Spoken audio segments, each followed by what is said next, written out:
AI Read to Me presents The Frog Prince by the Brothers Grimm. One fine evening, a young princess put on her bonnet and clogs and went out to take a walk by herself in a wood.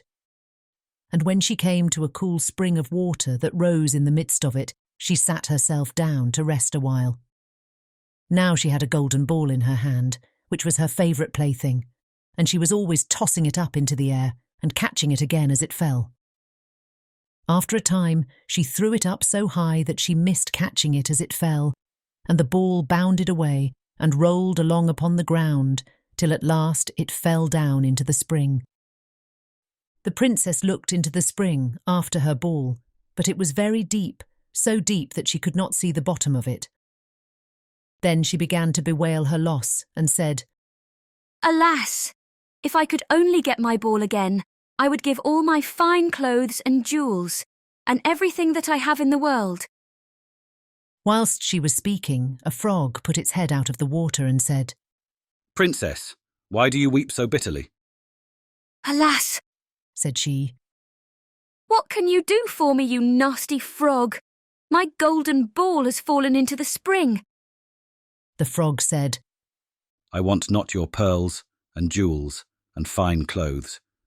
But if you will love me and let me live with you and eat from off your golden plate and sleep upon your bed, I will bring you your ball again." "What nonsense," thought the princess. "This silly frog is talking. He can never even get out of the spring to visit me, though he may be able to get my ball for me, and therefore I will tell him he shall have what he asks." So she said to the frog, "Well, if you will bring me my ball, I will do all you ask." Then the frog put his head down and dived deep under the water, and after a little while he came up again, with the ball in his mouth, and threw it on the edge of the spring. As soon as the young princess saw her ball, she ran to pick it up, and she was so overjoyed to have it in her hand again that she never thought of the frog, but ran home with it as fast as she could. The frog called after her, "Stay, princess, and take me with you as you said." but she did not stop to hear a word. The next day, just as the princess had sat down to dinner, she heard a strange noise. Tap, tap, plash, plash, as if something was coming up the marble staircase. And soon afterwards, there was a gentle knock at the door, and a little voice cried out and said, "Open the door, my princess dear. Open the door to thy true love here, and mind the words that thou and I said, by the fountain cool in the greenwood shade."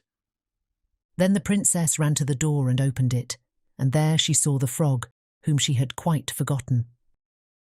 At this sight, she was sadly frightened, and shutting the door as fast as she could, came back to her seat.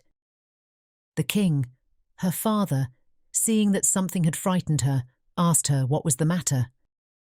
"There is a nasty frog," said she, "at the door that lifted my ball for me out of the spring this morning. I told him that he should live with me here, thinking that he could never get out of the spring. But there he is at the door, and he wants to come in." While she was speaking, the frog knocked again at the door and said, "Open the door, my princess dear. Open the door to thy true love here, and mind the words that thou and I said, by the fountain cool in the greenwood shade." Then the king said to the young princess, "As you have given your word, you must keep it. So go and let him in." She did so, and the frog hopped into the room and then straight on, tap, tap, plash, plash, from the bottom of the room to the top, till he came up close to the table where the princess sat. "Pray lift me upon chair," said he to the princess. "and let me sit next to you. As soon as she had done this, the frog said, Put your plate nearer to me, that I may eat out of it." This she did, and when he had eaten as much as he could, he said, "Now I am tired. Carry me upstairs and put me into your bed." And the princess, though very unwilling, took him up in her hand and put him upon the pillow of her own bed, where he slept all night long. As soon as it was light, he jumped up, hopped downstairs, and went out of the house. Now then, thought the princess.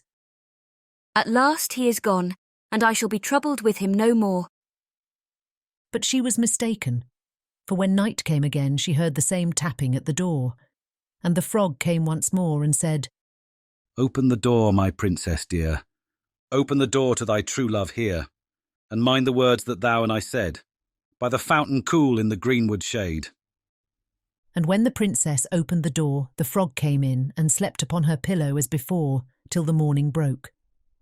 And the third night he did the same. But when the princess awoke on the following morning, she was astonished to see, instead of the frog, a handsome prince, gazing on her with the most beautiful eyes she had ever seen, and standing at the head of her bed.